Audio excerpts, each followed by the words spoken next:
Hello friends, welcome to PD Life Science Academy for the Happy Learning. Today's topic is the structure of mitochondria and their function. The main function of the mitochondria is to generate the ATP molecules, which are the energy molecules. आजचा topic सुरू करण्याआधी आपल्याला काही गोष्टी माहिती असणं गरजेचं आहे.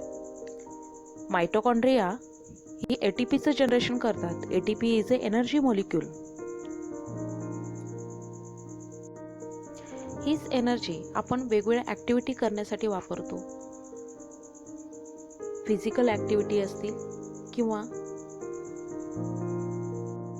मेटाबॉलिक ॲक्टिव्हिटीज असतील, या सगळ्यांसाठी वापरली जाणारी ऊर्जा, एनर्जी ही एटीपी मार्फत आपल्याला प्रोव्हाइड होते. आजचा हा व्हिडिओ ऐकल्यानंतर आपल्या दैनंदिन जीवनामध्ये आपण बऱ्याचशा नको असलेल्या गोष्टी सुद्धा करतो आणि त्यामध्ये आपली ऊर्जा खर्च करतो. त्याच्यातून आउटपुट काहीच मिळत नाही. अशा बऱ्याचशा गोष्टीवरती तुम्ही स्वतः आळा घालताल. नको असलेल्या गोष्टी, ॲक्टिव्हिटीज ह्या तुम्ही बंद करताल अशी अपेक्षा आहे. बायोलॉजी शिकत असताना आपण फक्त थेरॉटिकल नॉलेज घेऊन चालणार नाही, तर प्रत्येक कन्सेप्ट आणि त्या पाठीमागे असणारा किंवा त्याच्या पाठीमागे दडलेला एखादा अर्थ जो आपलं जीवनमान, आपलं आयुष्य बदलवण्यासाठी, आपल्या लाईफची क्वालिटी इम्प्रूव्ह करण्यासाठी मदतीचे ठरणार आहेत, त्याकडे आपल्याला लक्ष द्यायला हवं. माइटोकॉन्ड्रिया हा आजचा टॉपिक आहे, परंतु आपण सुरुवात करणार आहोत एका सेलपासून. सेल ही एक मायक्रोस्कोपिक एंटिटी आहे, जी पाहण्यासाठी, जी ऑब्झर्व करण्यासाठी आपल्याला मायक्रोस्कोपचा उपयोग करावा लागतो. यामध्ये वेगवेगळ्या प्रकारच्या सेल ऑर्गेनेलीज प्रेझेंट असतात. या सेल ऑर्गेनेलीमध्ये mitochondria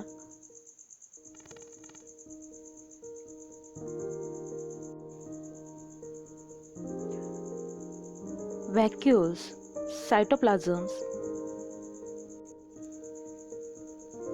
cytoplasm, Golgi complex, vesicles, lysosome, peroxisomes, centrioles, plasma membrane, endoplasmic reticulum, ribosomes, mitochondria आणि न्यूक्लियस अशा वेगवेगळ्या प्रकारच्या सेल ऑर्गेनेलीज आहेत. परंतु आपला फोकस हा माइटोकॉन्ड्रियावर असणार आहे. माइटोकॉन्ड्रिया ही एक अशी ऑर्गेनेली आहे की ज्यामध्ये एटीपीचं जनरेशन होतं. एटीपी हे एनर्जी मॉलिक्यूल आहे. आता ही एनर्जी प्रोड्यूस होत असताना ती कशी होते व कुठे होते हे आपल्याला समजून घ्यायला हवं. त्यासाठी आपण एका माइटोकॉन्ड्रियाचं स्ट्रक्चर हे डिटेलमध्ये स्टडी करणार आहोत.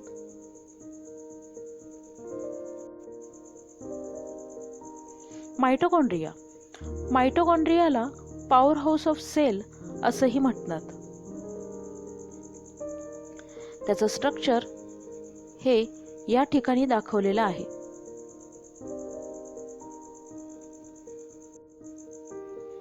माइटोकॉन्ड्रियाला पॉवर हाऊस ऑफ सेल असं म्हणतात. पॉवर हाऊस म्हणजे ज्या ठिकाणी एनर्जीचं जनरेशन होतंय असं एक घर. माइटोकॉन्ड्रियाचा डिटेलमध्ये स्ट्रक्चर आपण स्टडी करूया. यामध्ये माइटोकॉन्ड्रिया ही डबल मेम्ब्रेन सेल ऑर्गेनेली आहे, which is present in a eukaryotic cell. Basically, mitochondria is a prokaryotic cell, but in the process of evolution, it acts as a separate entity or the separate organelle in the eukaryotic cell. Now we see the structure in details. Now there are the two membrane, double membrane structure. First is the outer membrane and inner membrane. Now inner membrane shows the number of foldings which forms the cristae. These structures are known as the cristae, which increase the surface area. आता Christie create झाल्यामुळे inner मेम्ब्रेनमध्ये folding झाल्यामुळे surface area कसा increase होतो हे समजण्यासाठी आपल्याला काही गोष्टी पाहणं आवश्यक आहे. फॉर एक्झाम्पल, या ठिकाणी 5 सेंटीमीटर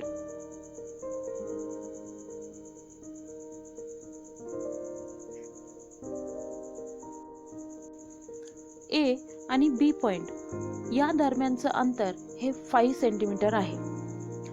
याच एरियामध्ये जर आपण एखादी दोरी किंवा एखादी वायर ही फोल्ड करून बसवली तर तेवढ्याच एरियामध्ये 5 सेंटीमीटर मध्येच 10 to 20 और 30 to 50 सेंटीमीटर वायर किंवा दोरी बसू शकते, अरेंज होऊ शकते. म्हणजे या ठिकाणी आपल्याला क्रिस्टीचं जे स्ट्रक्चर आहे ते समजून घेण्यासाठी जे इनर मेम्ब्रेन आहे त्याच्यामध्ये तयार झालेले जे फोल्ड्स आहेत ते सरफेस एरिया कसा इन्क्रीज करतात हे आपल्याला समजून घ्यायचं आहे. आता या क्रिस्टी ज्या तयार झालेल्या आहेत त्या सगळ्या क्रिस्टींवरती हा सरफेस एरिया कशासाठी अरेंज झालेला आहे, कशासाठी क्रिएट झालेला आहे, तर त्या प्रत्येक इनर मेम्ब्रेन जो आहे तर त्यावरती F0 F1 कॉम्प्लेक्स प्रेझेंट आहेत. आता F0 F1 कॉम्प्लेक्स यांचं मेन फंक्शन काय आहे तर ATPचं जनरेशन. याच्यामध्ये एक मोटर बसवलेली आहे. F0 F1 कॉम्प्लेक्स हे जे स्ट्रक्चर आहे ते इनर मेम्ब्रेनवरती अरेंज झालेले आहेत. आता याचं डिटेलमध्ये स्ट्रक्चर पाहायचं झालं तर त्यामध्ये 3 स्ट्रक्चर्स पाहायला मिळतात. फर्स्ट आहे ते म्हणजे head, then stalk, then base. आता यामध्ये हा जो हेडचा रिजन आहे तर त्यामध्ये एक सर्क्युलर मोटर प्रेझेंट आहे ज्याच्या मूवमेंटमुळे ATPचं जनरेशन होतं. त्याचबरोबर मायटोकॉन्ड्रियामध्ये अजून काय प्रेझेंट आहे तर त्याचा स्वतःचा असा DNA प्रेझेंट आहे. Because originally mitochondria is a prokaryotic cell. Now in case of ribosomes, here is also the 70S type of ribosomes are present, which are also present in a prokaryotic cell. Now here is a matrix is present, the semi-solid gel-like structure which is present inside the mitochondria. It is quite similar to the cytoplasm, but in case of mitochondria it is known as a matrix. Now we say that we study the entire cell. In this entire cell there are the various cell organelles are present. In these organelles mitochondria is one of them. In mitochondria we focus on the single cristae which shows the presence of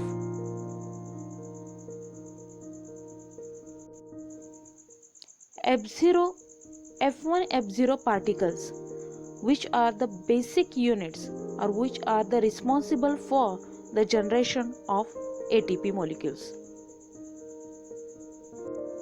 Now we focus on the mitochondria.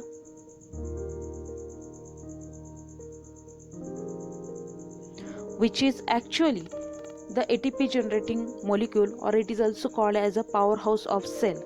Each and every mitochondria generate the number of ATP molecules which is utilized for the various metabolic activities, physical activities.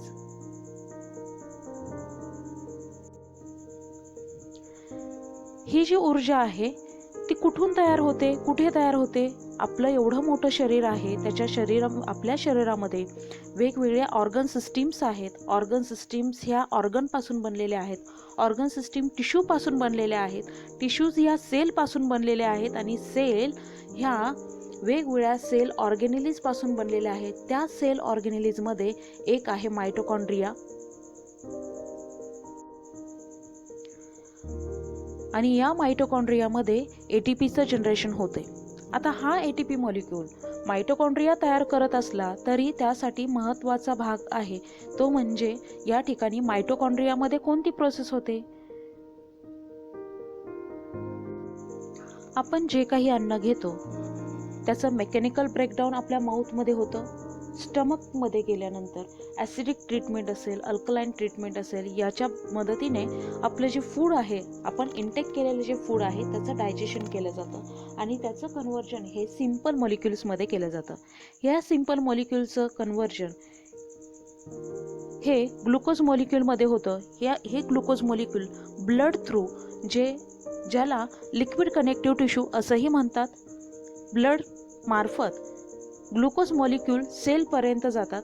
सेलमध्ये मायटोकॉन्ड्रियामध्ये सेलमध्ये entry झाल्यानंतर या glucose मॉलिक्यूलचं breakdown केलं जातं with the help of glycolysis process and it is converted into the pyruvic acid. This pyruvic acid is again converted into the acetyl CoA and this acetyl CoA enter into the mitochondria. This mitochondria and there is a generation of ATP molecules with the help of TCA cycle. एवढ्या basic लेवलवरती ही energy आपल्यासाठी तयार होत आहे आणि आपण या ऊर्जेचा, या एनर्जीचा नको तिथं जर वापर करत बसलो, ती एनर्जीचं वेस्ट करत बसलो तर नुकसान कुणाला होणार आहे? आपल्यालाच होणार आहे. आपली टोटल बॉडी, आपली ही जी सिस्टीम आहे, आपली जी पूर्ण शरीर आहे, हे आपल्यासाठी काम करते. आपण त्याला हेल्पफुल असलं पाहिजे, ना की त्याच्या विरोधात असलं पाहिजे. आपली बॉडी आपल्यासाठी काम करत आहे तर आपला सपोर्ट हा आपल्या बॉडीला हवा. त्यांची कामं ठरलेली आहेत. आपली बॉडी आपल्यासाठी दिवस रात्र काम करत आहे. आपण कंटाळलो तरी आपली बॉडी थकत नाही. तिचं एनर्जी जनरेट करण्याचं काम चालूच आहे. त्याचबरोबर वेगवेगळ्या ॲक्टिव्हिटीज असेल, मेटाबॉलिक रिॲक्शन असतील, ॲक्टिव्हिटीज आहे, ह्या कंटिन्युअस ते रन करत आहे. स्टुडंट लाईफमध्ये अभ्यास करणं, चांगल्या सवयी अंगी बाळगणं हे आपलं आद्य कर्तव्य आहे. परंतु आपण त्याकडे अगदी राजरोजपणे कानाडोळा करतो. नाही, मला आज कंटाळाच आला आहे, नाही उद्या बघू, परवा पाहू, आज नको, आज मला कंटाळा, तर मला झोपायचंय, नाही मला बाहेरच जायचंय, नाही मला मूव्हीज पाहायची आहे. अशा पद्धतीने आपण वेगवेगळी कारणं देतो. पण तसंच कारण जर आपल्या बॉडीने दिलं तर चालेल का? आपल्या बॉडीने ठरव की ठीक आहे, काही नाही, आज मला कंटाळा आलेला आहे, आज मी आता हार्टबीटचं ब्लडचं पंपिंगच करणार नाही, असं जर ठरवलं तर हृदय आहे त्या ठिकाणी स्टॉप होणार आहे. आणि हृदय स्टॉप झालं तर आपली लाईफ आहे तिथं स्टॉप होणार आहे. किंवा आपण घेतलेला श्वास आहे, आपली बॉडी म्हणाली, जी रेस्पिरेटरी सिस्टीम आहे तिनं ठरवलं की काही नाही बाबा, मला आता कंटाळा आलेला आहे, मी श्वास घेतलाय परंतु मी काय आता सोडणार नाही, असं म्हटलं तर चालेल का? नाही.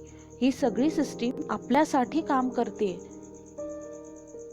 कुठलाही नॉनस्टॉप काम करत आहे. जेव्हापासून आपला जन्म झाला तेव्हापासून ते जोपर्यंत आपली डेथ होत नाही तोपर्यंत दरम्यानच्या काळामध्ये ते कधीही रेस्ट घेत नाही. आपण रेस्ट घेतो, आपण चालढकलपणा करतो. या गोष्टी लक्षात घ्या.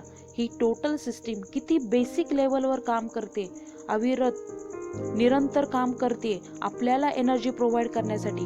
आणि हीच एनर्जी जर आपण नको त्या ठिकाणी वापरली तर चांगल्या कामासाठी किंवा ज्या ठिकाणी ऊर्जेची खरंच गरज आहे त्या ठिकाणी ती ऊर्जा कमी पडणार आहे.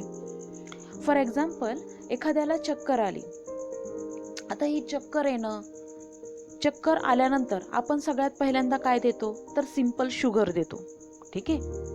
मध्ये एखादं चॉकलेट असेल किंवा गुळाचा खडा असेल किंवा साखर आणि पाणी असेल, अशा पद्धतीने आपण देतो. ना की आपण भाकरी देतो, पोळी देतो, भाजी देतो, या गोष्टी आपण देत नाही, कारण त्या ऑलरेडी कॉम्प्लेक्स फॉर्ममध्ये प्रेझेंट आहेत.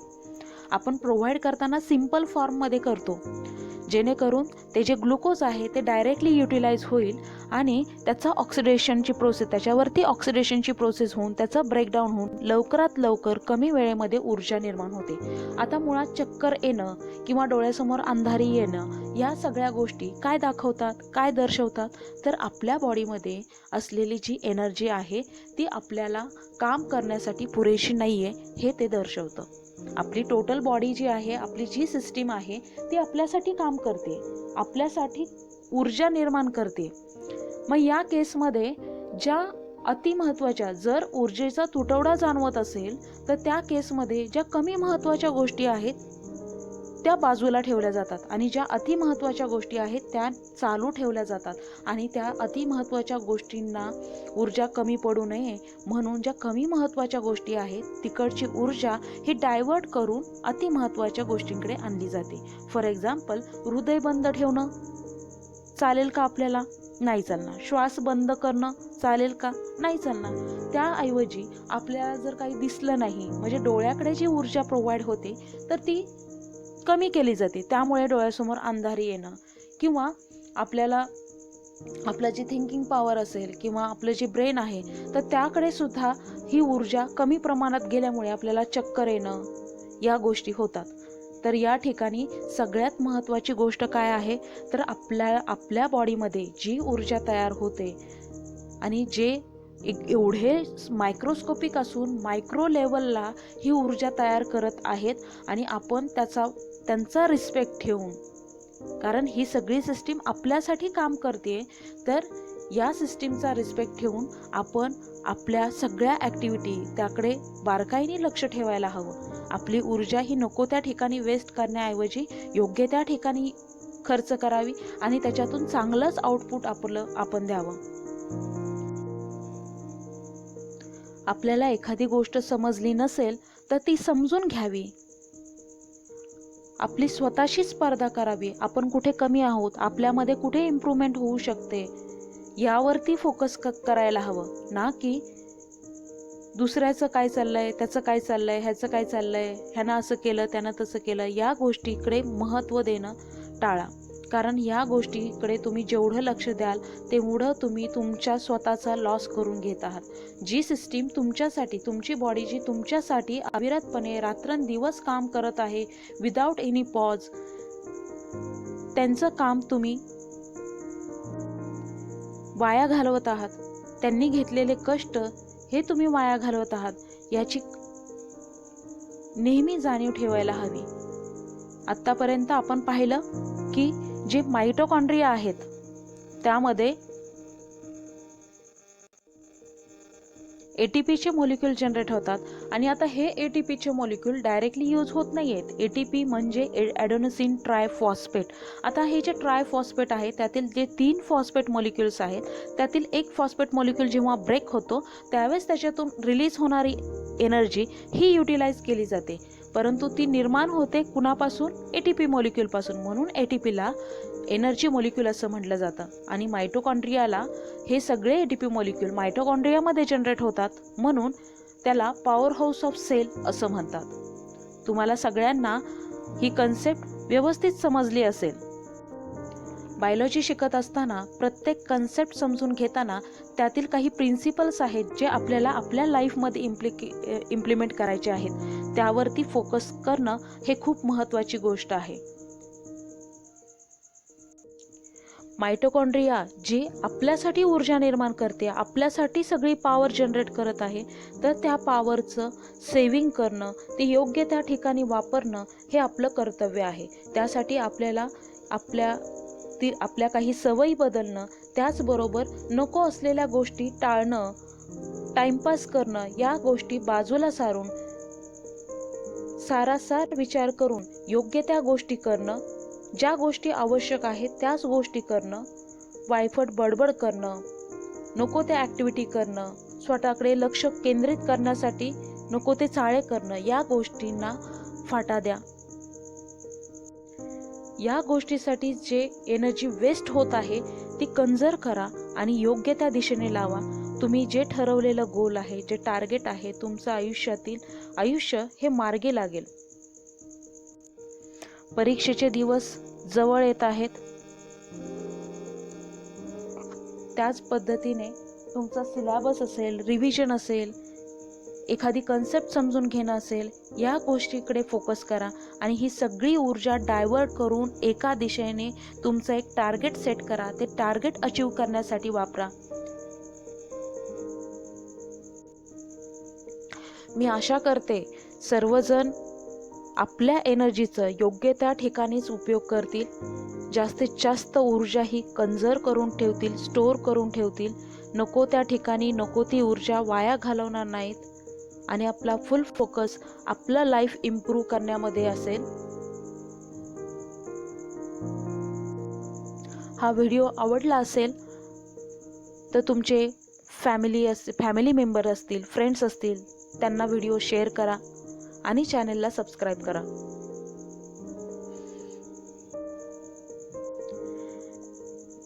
Thank you so much for watching this video. अजून अशाच काही कन्सेप्ट घेऊन आपण येणार आहोत, ज्या कन्सेप्ट बायोलॉजीमधल्या की कन्सेप्ट असतील, परंतु त्याच्यातले काही प्रिन्सिपल जे आहेत ते आपण आपल्या लाईफमध्ये इम्प्लिमेंट करून आपल्या लाईफची क्वालिटी इम्प्रूव्ह करू शकतो. तेव्हा लवकरच भेटूया एका नवीन व्हिडिओच्या माध्यमातून. तोपर्यंत सर्वांना ऑल द बेस्ट.